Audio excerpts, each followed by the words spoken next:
Crop Talk on Market Journal is supported by Nebraska's soybean farmers and their checkoff. Finally today, last week, we had Kyle Broderick from the Plant and Pest Diagnostic Clinic on the show to talk about how to send seedling disease samples in for testing. The week before that, we discussed corn seedling diseases, and soybeans are now emerging from the ground. So this week, we wanted to take a look at some of the potential soybean seedling diseases.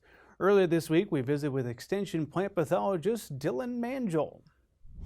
Well, let's talk about some of the things that might be popping up. Of course, for most of our viewers at this point, soybeans are in the ground. Some have emerged, others waiting for it. What comes next when it comes to things we should be looking for? Yeah, so soybeans are emerging, and that's a good sign when you've got those coming up. But unfortunately, sometimes seedling disease occurs as these soybeans emerge. So one of the first things you can look for with these is just gaps in the row. If you've got a plant stand in there and you're trying to evaluate your stand and you see missing plants in those rows, you might start to question why, and oftentimes the case is seedling disease.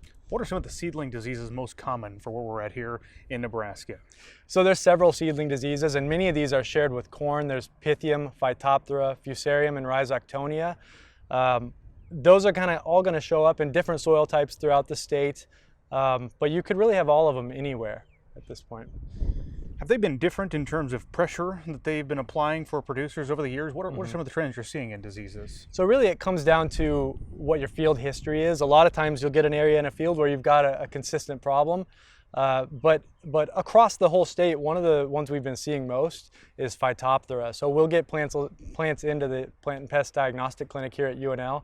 And Phytophthora is just what we've seen come in the most. Phytophthora is also the most persistent one. So those other three pathogens you'll see early on, but as the season develops, Phytophthora will continue to infect and can even infect as late as applying some of that first irrigation water into the season. Yeah, I'm glad you brought up the water side of this. It seems like the more water we get, the more challenges that sometimes arise for seedling diseases. Is that an accurate representation of how things go, or what I guess usually spurs on some of the most common diseases? Yeah, so oftentimes these pathogens are there in the ground, and it's just dependent on getting those soil conditions just right to put that seed in a susceptible place.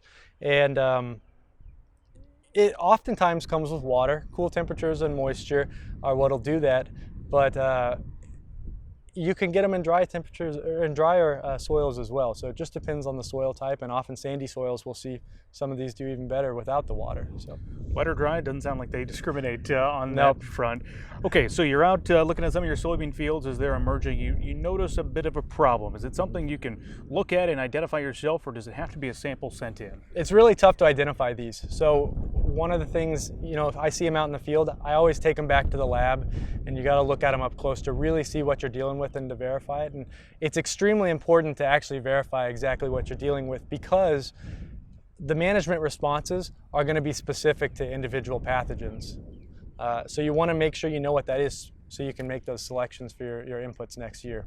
How quickly, if you notice something's happening in the field, should you wait a week and see if it might come out of it, or is that the time where you need to send something in right away?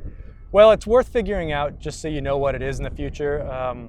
But oftentimes with beans specifically, it might grow out of that. So one of the only things you can do in season to deal with seedling disease is a replant. So you might decide, and you're going to have to put some effort into making that decision if it's worth replanting or not, especially with beans that might be able to compensate through it. So a lot of that's going to come down to taking your stand counts and deciding where's your line that you'd want to replant. Yeah. So that's about the only thing management-wise you can do is replant, it sounds like. In the season. Out of the season, though, if you're thinking about next year, you want to know what's happening this year so you can select a variety that's going to do well under those conditions next year. So there's several resistance genes out there that you'll find in seed catalogs that are listed specifically for seedling diseases. So the important thing is you have to know what seedling disease you have, though, in that field so you can pair it with that variety.